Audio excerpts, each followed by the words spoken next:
Monday Night Raw is done and we're back with more of your hot takes. Every single week after Raw, SmackDown, and PLEs, I break down the show and I ask you over on Twitter to submit any hot takes, bold opinions, thoughts, concerns, or whatever else you may have on the show. And then we sit down right here every week, talk about them, roast them, critique them. It's a great time. So if you'd like to be featured in hot takes, be sure to send in your hot takes over on Twitter at Conman167. But without further ado, let's get in your hot takes. Why do I have a weird feeling that Seth is gonna align himself with Rock and Cena after he kept saying, "I'm doing what's best for business," which is similar to what Cena said at the press conference at the Rumble. I do think that there was a lot to that line about the whole best for business. John Cena did what was best for business, and Seth Rollins has done what's best for business. But now that Rollins is taking a look at the current state of WWE, where he says Roman can't win in the main event of WrestleMania, where he says Punk can't win in the main event of WrestleMania, that he has to win in the main event of WrestleMania, makes you wonder if he's going to do something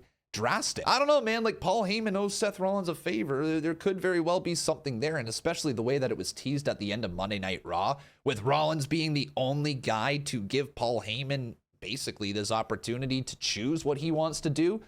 I bet you Paul Heyman's thinking about it. And then that brings in this whole online rumor going on that we could very well see Rock be forming some sort of faction within WWE. He could be recruiting John Cena, Travis Scott somehow. I don't even really understand how that fits in. But then also a Paul Heyman and a Seth Rollins. Can you imagine if John Cena, Paul Heyman, Rollins, and The Rock, along with Travis Scott, were together? That would be freaking insane. But there has to be more to that best for business line. There just simply has to be. And when we look at what's best for business for Seth Rollins, it's making sure that those guys don't win. Rollins needs to move his career forward. And he's been like the third wheel in this entire feud. He's felt a little out of place. People are saying that it should be a one-on-one feud between Roman and Punk, and then Seth should be doing something else.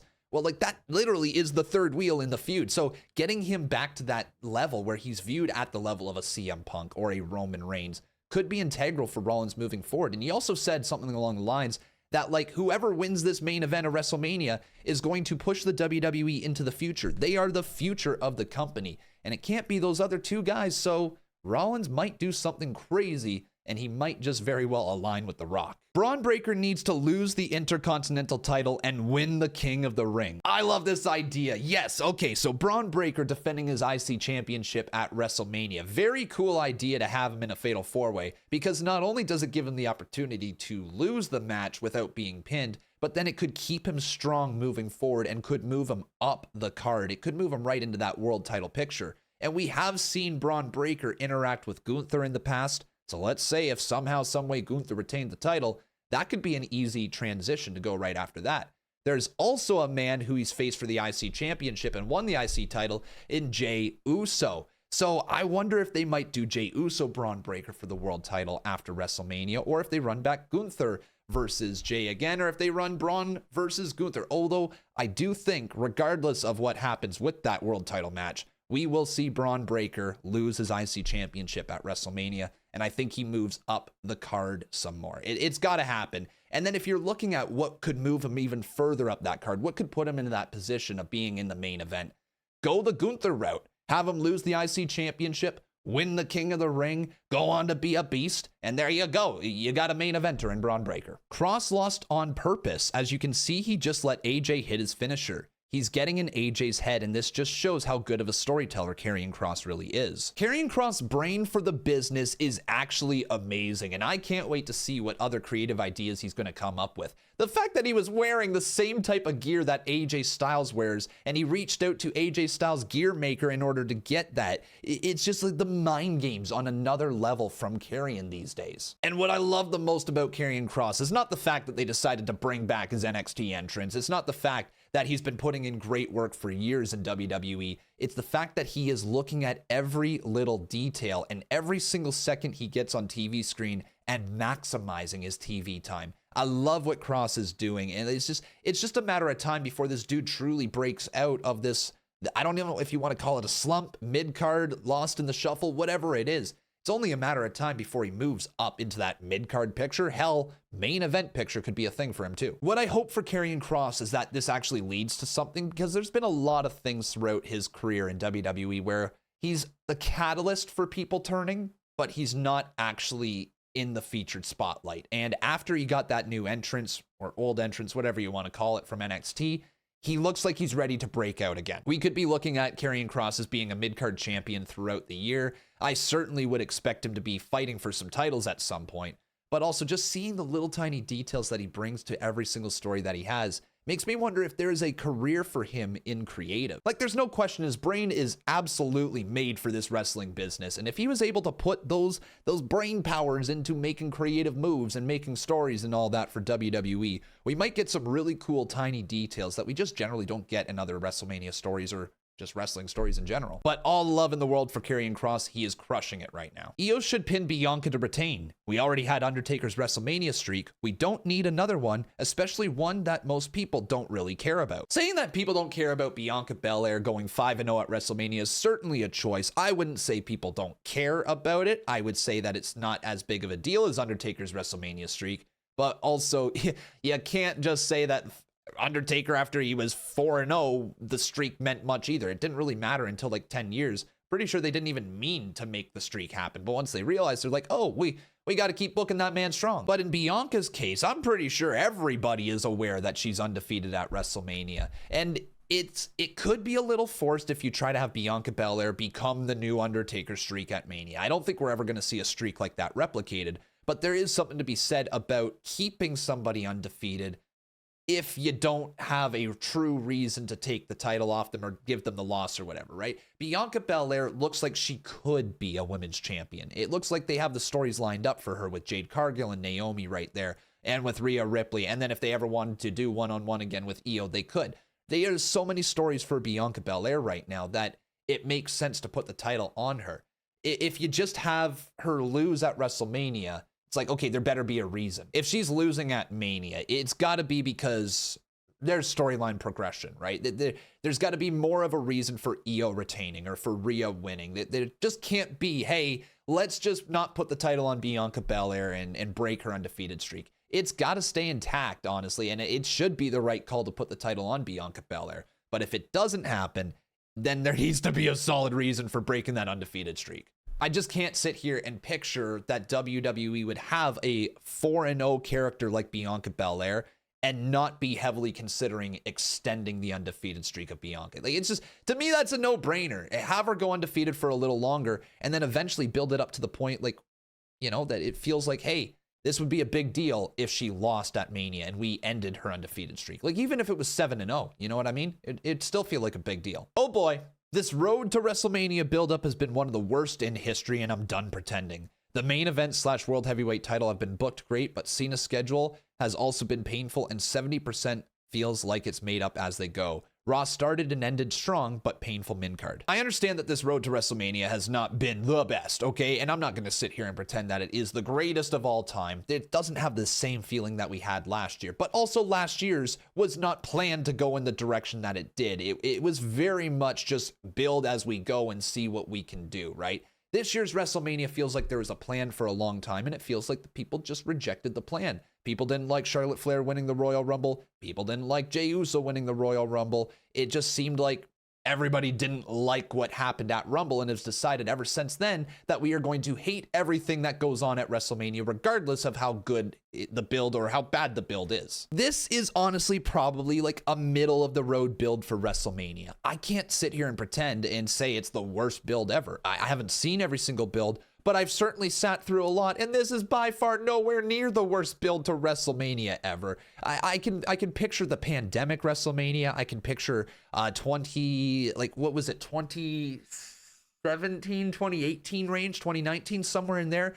WrestleManias were god-awful for a while with just like 1 or 2 highlight matches, and everything else you're just like, oh, that's going on. This year, I'm looking at the matches that I'm excited for. I'm excited for Jey Uso versus Gunther because I want to see Jey Uso win the title. And if Jey Uso loses the title, well, then that means we get the devastating moment of Gunther beating Jey Uso. I want to see John Cena versus Cody Rhodes. Like, I absolutely need to. The Fatal 4-Way for the IC title looks pretty damn good. I'm excited for Jacob Fatu versus LA Knight. And then you get into like some of the tag matches that don't have as much build to it.